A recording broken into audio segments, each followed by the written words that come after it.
Happy 2025. How are you, my nieces and nephews?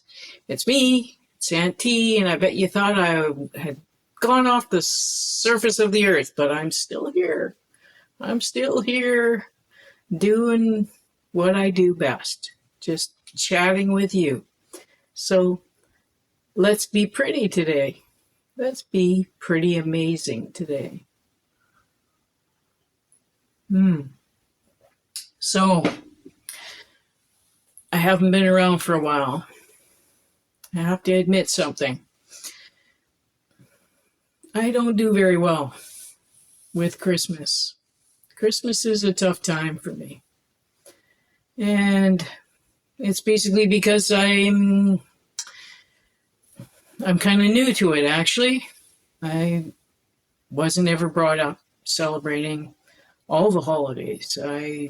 For the first 30 years of my life, never celebrated Christmas, Easter, Valentine's, Father's Day, Mother's Day, Thanksgiving. What else is a big no-no? Remembrance Day. Everything was wrong. And everything was pagan. And so for 30 years, being told that something is really, really wrong, and then all of a sudden you're not, now you're doing the wrong thing. I used to joke when I first started celebrating all these things, I used to joke and go, well, I'm being a pagan today. I'm celebrating pagan holidays, and I'm proud of it, because that was the whole thing from the religion I was brought up with, which was the Jehovah's Witnesses. Basically, they don't celebrate anything. Weddings, anniversaries, funerals. That's about it. And so there's not a lot of joyful activity around. And so it wasn't until, I've had 37 years of practice now, but there still is this overhanging thing. And now being alone, and Ron, my hubby, used to help me get over this whole thing, and he would sort of be pushing me like, you'll like it. Come on, get that tree up. You'll love making that turkey, And so it's just, with him not being around, I kind of went into my hermit thing, and like I do, I go into solitude, and I did have some time with my sister and her husband, and that was it. That was it for me. And I kind of hid in my cave, like I always do. And that's my solution. But it's been years now, and I've investigated. Just what in the world, why is being pagan such a bad thing? And what is being pagan? And why is being pagan somehow so negative compared to being Christian or any other faith? Why is Christian held on high and pagan so low? And really, what is pagan? And so anyway, I had years of looking everything up, and it opened my eyes to a lot of things, which is why now I'm openly doing pagan things. Oh my goodness. I'm reading tarot, for Pete's sakes. Oh my God. I'm meditating. I'm doing all kinds of pagan things.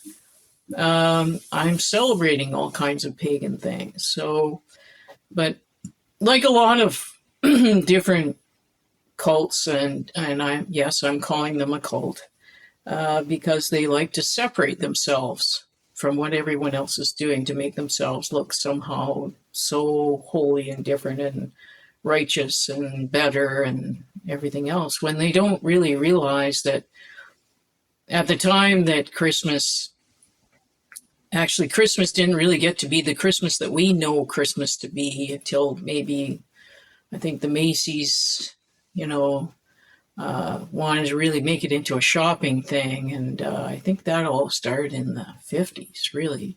that whole, Macy's parade and the getting everybody going on shopping. And until now, it's just like that whole thing is kind of fading away. I think people are not so wanting to do that much anymore. But things change, times change. But if you look up the meaning of pagan and you look it up on Wikipedia, and you'll see the different meanings there, and you'll see the obvious, Christian condemning meaning there, but you'll also see that it's just it was the beginning faith. It was, a faith and a belief in the seasons, in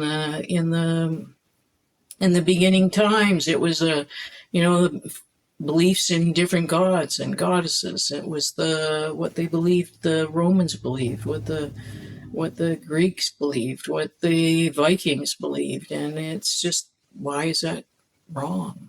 And it was all because when the Holy Wars came along, and they wanted everyone to embrace this Christianity, and they went out and they slaughtered basically anyone that wasn't going to believe. It was a horrible time, the Holy Wars.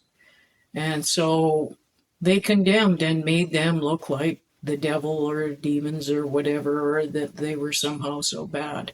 And so, yeah, okay, Christmas is kind of maybe based on some things that are kind of not quite the truth. Let's put it that way. It's basically, if you look at it, how it came about is Constantine the Great in 360 something, 363 or something like that.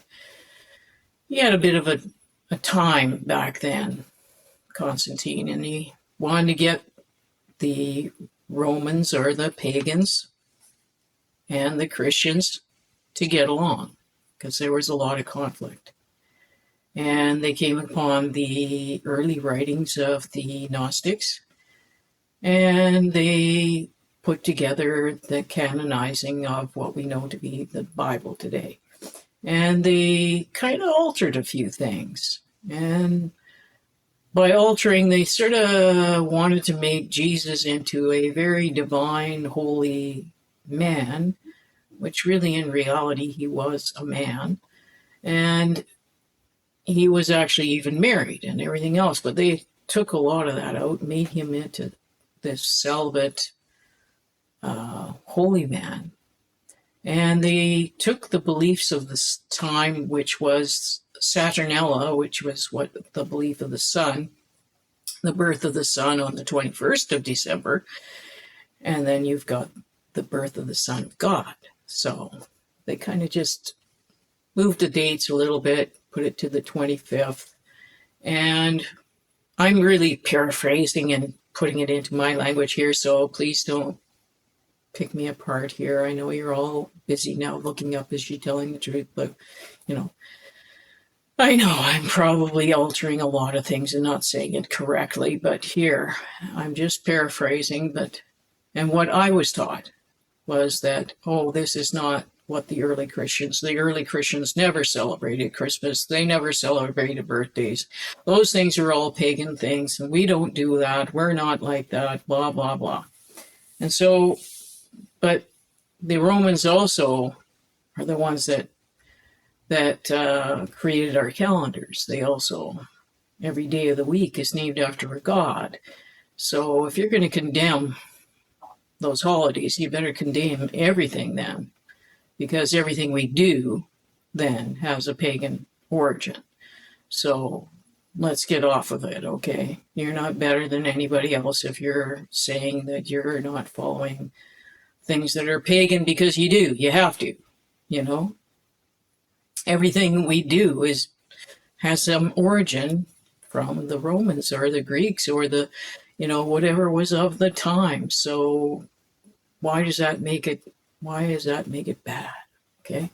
Anyway, so I got to know all this stuff and to alter it in my mind, my own mind, to go, okay, even though you've been told for 30 years of your life that this is horrible, it's bad, somehow or other we're better people because, we know the truth, and, we're the true Christians. And I'm like, okay, but why do I feel so alone? If we're the true Christians, why do I somehow feel not so good about that? And so anyway, that's how first 30 years of my life was.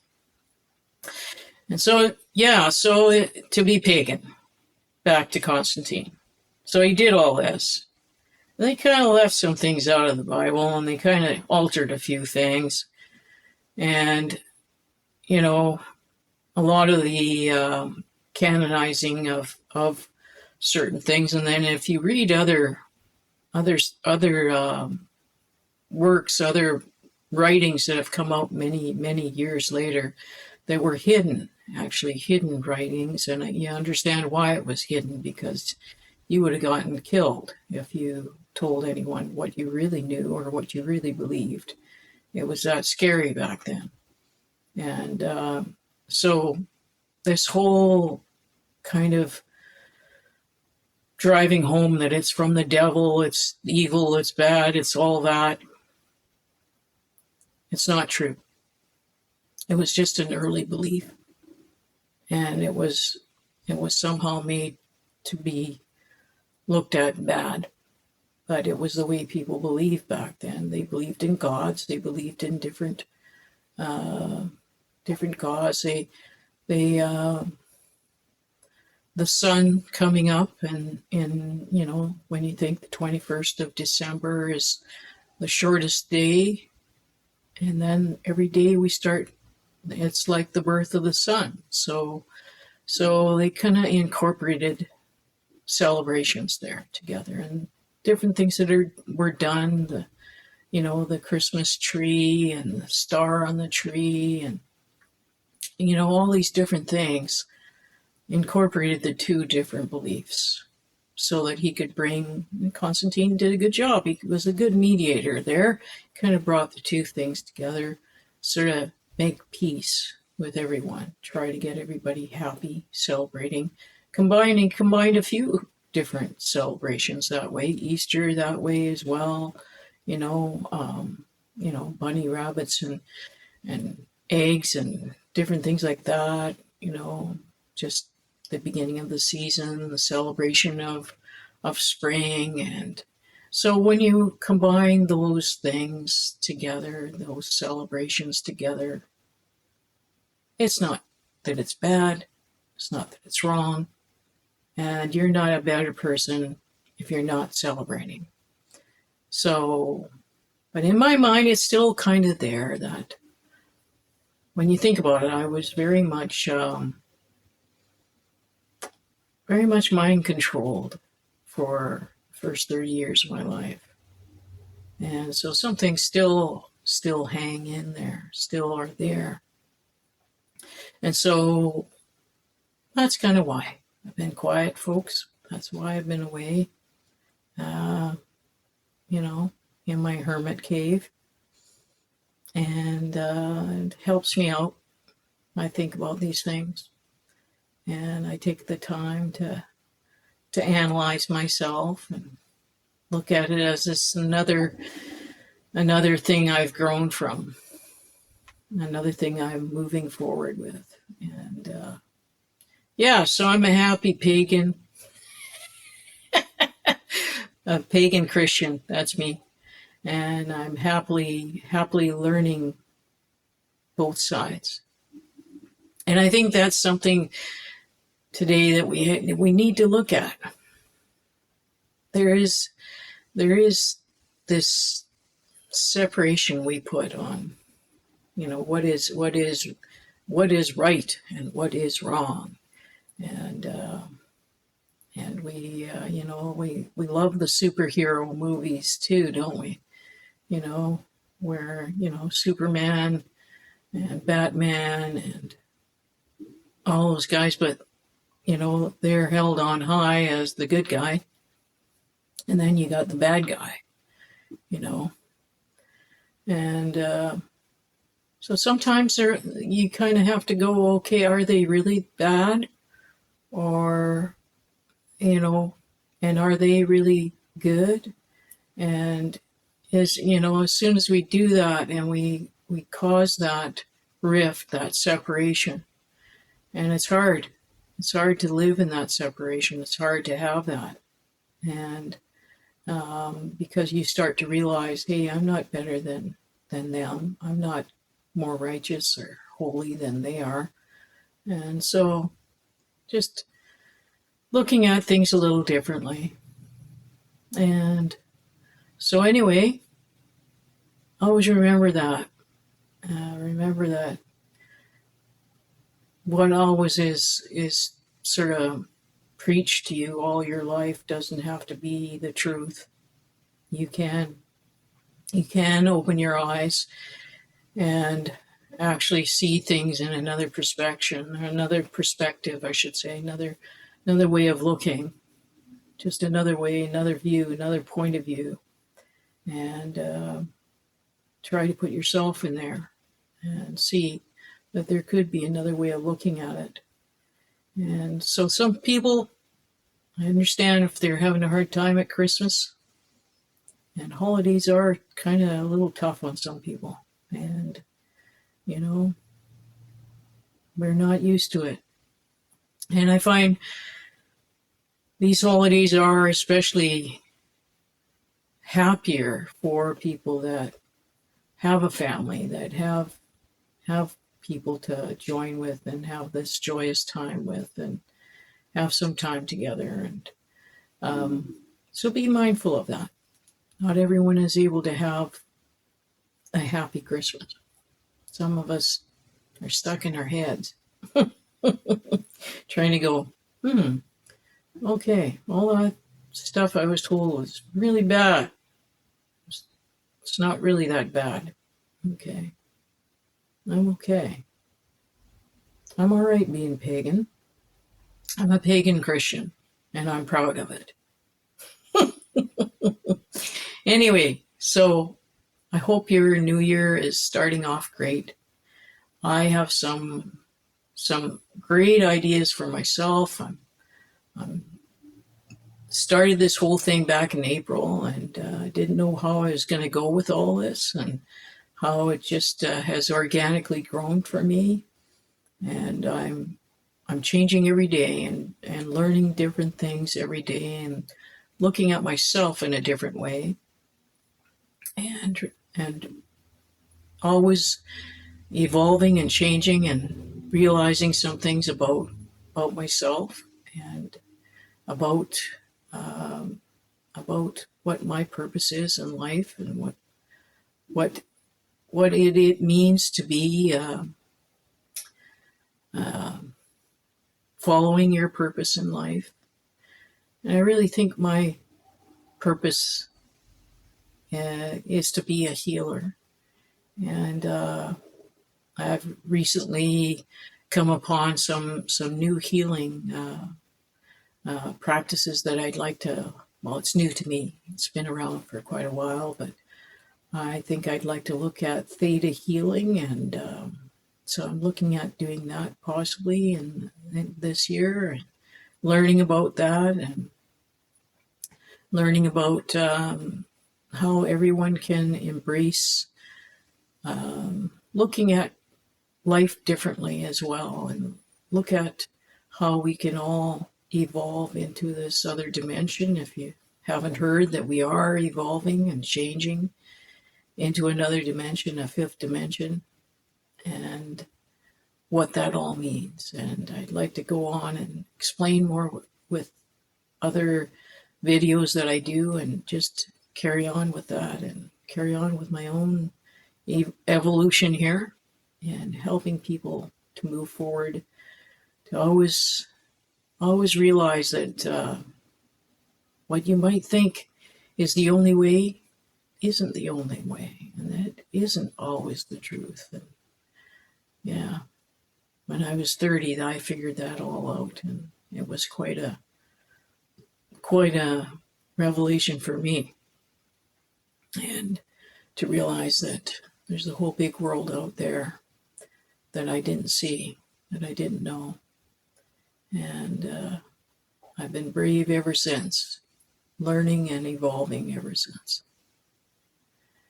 And so anyway, Happy New Year, my nieces and nephews, friends and frenemies, whoever you all are, and be pretty. Be pretty. Love you all. Happy New Year.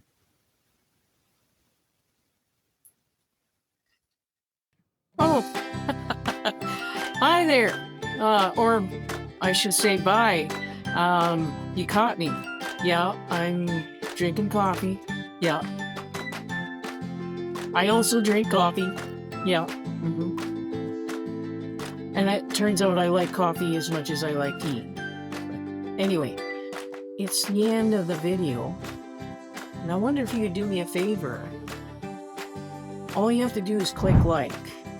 And maybe if you really like what I'm saying and you want to share it, maybe click subscribe. And then that way it helps me pay for the young lad that's helping me edit these, because I don't know how to edit very well. Like, you probably noticed that. And I need a little bit of help. And that fellow is a very nice young man. Andrew is his name, and his business is Permanent Records. And I'd like to give him a little plug to help him out. And so if you help me, I help Andrew.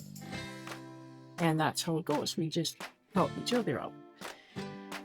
But the long and the short of it is, I'm only ever going to get there if you click like and subscribe, because that's the only way that YouTube will actually notice me. And then they will put me in an algorithm. Then that supposedly helps me to actually make some money. And then I pay Andrew. And everybody's happy. Anyway, thank you for listening. And are you my badass bestie? And you drink coffee too? Okay, talk to you later. Bye.